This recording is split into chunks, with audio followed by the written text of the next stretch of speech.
Hello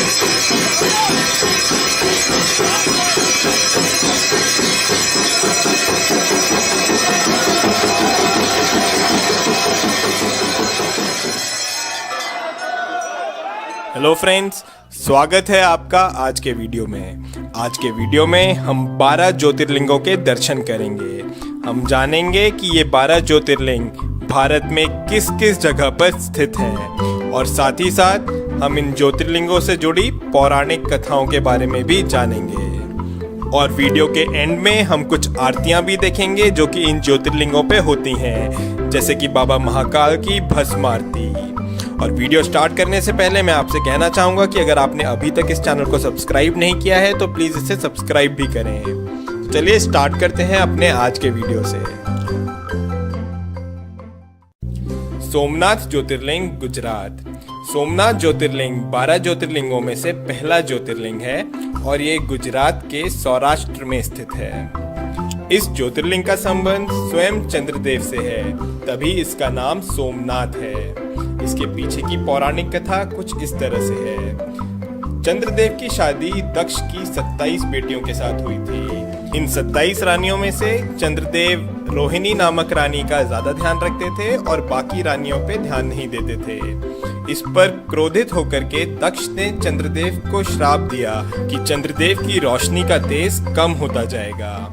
इस श्राप से बचने के लिए चंद्रदेव ने भगवान शिव की आराधना करी और इस पर प्रसन्न होकर के भगवान शिव ने चंद्रदेव को इस श्राप से मुक्त किया। पौराणिक कथाओं के अनुसार माना जाता है कि चंद्रदेव ने ये मंदिर सोने का बनवाया था। उसके बाद रावण ने इस मंदिर को चांदी का बनवाया और फिर श्री कृष्ण ने इस मंदिर को चंदन का बनवाया। इतिहास के अनुसार माना जाता है कि अलग अलग युद्धों की वजह से सोमनाथ मंदिर 17 बार टूटा है और इसका पुनर्निर्माण हुआ है।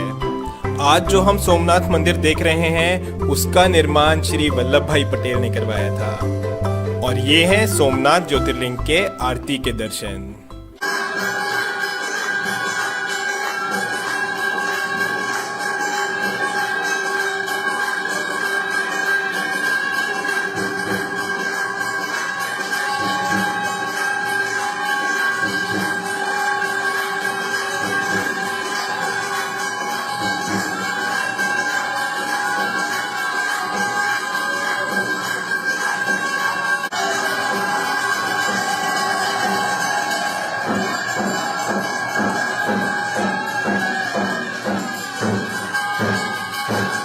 मल्लिकार्जुन ज्योतिर्लिंग, श्रीसेलम।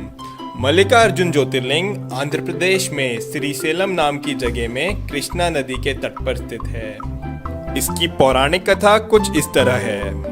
जब भगवान गणेश और भगवान कार्तिकेय की शादी की बात चल रही थी तब प्रश्न ये उठा कि किसकी शादी पहले होगी। इसका निर्णय करने के लिए भगवान शिव ने दोनों को विश्व का चक्कर लगा करके आने को कहा।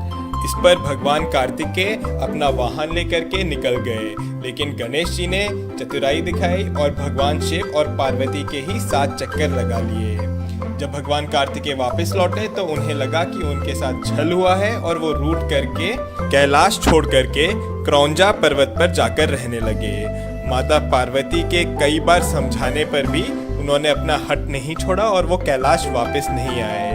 तब भगवान शिव और माता पार्वती स्वयं ही कैलाश छोड़ करके श्रीसेलम में आकर के रहने लगे और इस तरह से ये प्रसिद्ध हुआ मल्लिकार्जुन ज्योतिर्लिंग के नाम से। महाकालेश्वर ज्योतिर्लिंग, उज्जैन। महाकालेश्वर ज्योतिर्लिंग उज्जैन में शिप्रा नदी के तट पर स्थित है। माना जाता है कि महाकालेश्वर ज्योतिर्लिंग स्वयंभू है, यानी कि वो खुद से यहाँ उत्पन्न हुआ है। महाकाल ज्योतिर्लिंग की विशेषता ये है कि ये एकमात्र दक्षिण मुखी ज्योतिर्लिंग है। यहाँ पर हर रोज सुबह 4 बजे भस्म आरती होती है जो कि पूरे विश्व में प्रसिद्ध है। उज्जैन के लोग महाकाल को इस नगरी का राजा मानते हैं। और ये है महाकाल बाबा की आरती के दर्शन।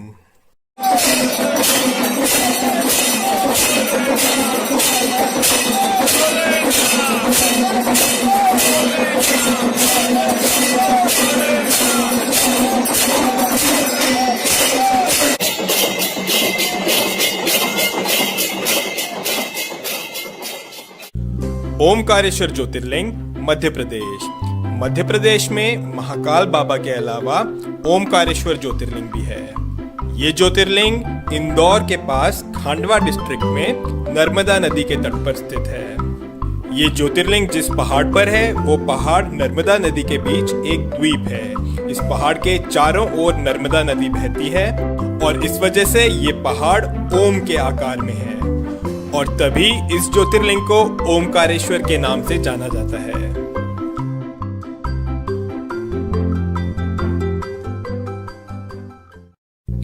बैद्यनाथ ज्योतिर्लिंग देवगढ़ झारखंड। झारखंड के देवगढ़ डिस्ट्रिक्ट में बाबा बैद्यनाथ धाम है। पूरे भारत में यही सिर्फ एक ऐसा मंदिर है जहां पर ज्योतिर्लिंग और शक्तिपीठ दोनों एक साथ है। बाबा बैद्यनाथ को लेकर के कई सारी पौराणिक कथाएं हैं और उनमें एक कथा ये भी है कि यही वो जगह है जहां पर रावण ने भगवान शिव को प्रसन्न करने के लिए अपने 10 सिरों का बलिदान दिया था।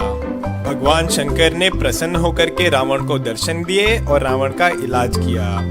तभी इस धाम को वैद्यनाथ के नाम से जाना जाता है क्योंकि भगवान शंकर ने वैद्य की तरह रावण को ठीक किया।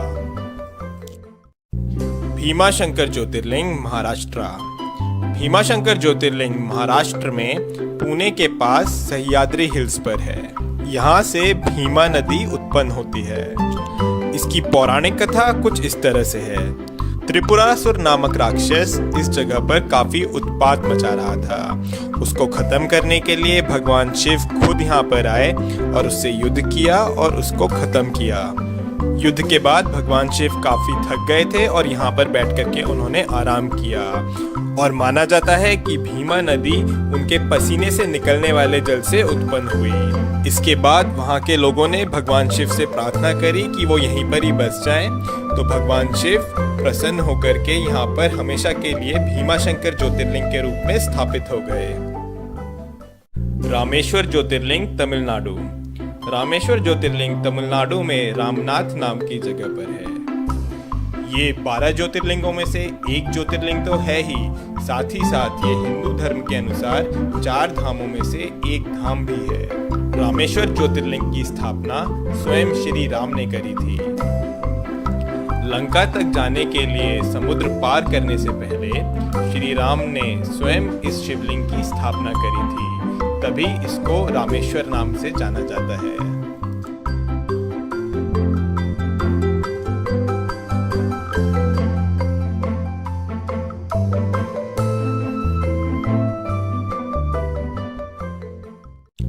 नागेश्वर ज्योतिर्लिंग गुजरात। गुजरात में सोमनाथ बाबा के अलावा नागेश्वर ज्योतिर्लिंग भी है। ये ज्योतिर्लिंग गुजरात में द्वारका के पास दारुकावना नामक जंगल में स्थित है। ये ज्योतिर्लिंग बाबा शंकर के नागों के रूप को दर्शाता है। शिव पुराण के अनुसार इसकी एक कथा भी है। माना जाता है कि यहाँ पर एक राक्षस का जोड़ा रहता था जिसका नाम था दारुका और दारुकी। दारुकी माता पार्वती की भक्त थी और उसे माता पार्वती से वरदान भी मिला हुआ था, लेकिन दारुका वो यहाँ पे काफी उत्पात मचाने लगा और यहाँ के लोगों को परेशान करने लगा। उसने सुप्रिया नामक एक शिव भक्त को कई अन्य लोगों के साथ बंदी बना लिया। इस पर सब लोगों ने शिव जाप शुरू कर दिया और तब शिव ने उनकी रक्षा के लिए यहाँ पर ज्योतिर्लिंग का रूप लिया। तब से यहाँ पर भगवान शिव नागेश्वर ज्योतिर्लिंग के रूप में विराजमान हैं। विश्वनाथ ज्योतिर्लिंग बनारस। उत्तर प्रदेश के बनारस शहर में विश्वनाथ ज्योतिर्लिंग है। बनारस, जिसे कि दुनिया की सबसे पुरानी नगरी भी माना जाता है, यहीं पर काशी विश्वनाथ जी का मंदिर है। काशी सभी धार्मिक स्थलों में सबसे ज्यादा महत्व रखता है। ये नगरी गंगा नदी के तट पर बसी हुई है। काशी विश्वनाथ जी के दर्शन आदि शंकराचार्य जी जैसे कई ऋषि मुनियों ने करे हुए हैं। इस स्थान के बारे में मान्यता है कि अगर प्रलय भी आएगी तो काशी विश्वनाथ बचा रहेगा। माना जाता है कि इसकी रक्षा के लिए शिव जी इसे अपने त्रिशूल पे उठा लेंगे और सब कुछ ठीक होने पर इसे पुनः इसके स्थान पर रख देंगे। जो मंदिर हम आज देख रहे हैं, इसका निर्माण देवी अहिल्याबाई होलकर ने कराया था। और ये हैं काशी विश्वनाथ जी के आरती के दर्शन।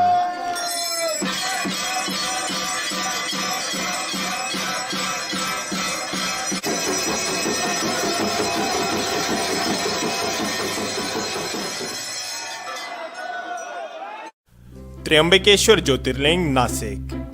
महाराष्ट्र में नासिक के पास त्र्यंबकेश्वर ज्योतिर्लिंग है। ये ज्योतिर्लिंग ब्रह्मगिरी पर्वत के पास है और ब्रह्मगिरी पर्वत से गोदावरी नदी उत्पन्न होती है। माना जाता है कि गौतम ऋषि और गोदावरी नदी के आग्रह करने पर भगवान शिव ने यहाँ पर ज्योतिर्लिंग का रूप लिया।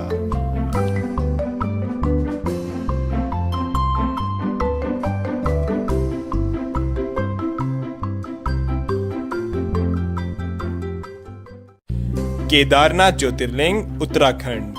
उत्तराखंड में रुद्रप्रयाग जिले में केदारनाथ ज्योतिर्लिंग है। गौरीकुंड से आगे जाकर के मंदाकिनी नदी के तट पर बाबा केदारनाथ विराजमान है। इस मंदिर का निर्माण पांडवों ने करवाया था।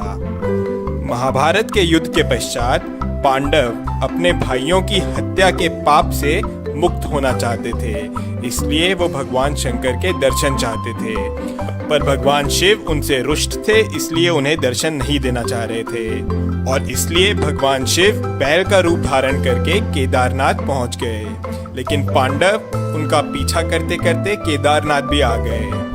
तब भगवान शिव धरती में समाने लगे, लेकिन भीम ने बैल की पीठ पकड़ ली थी।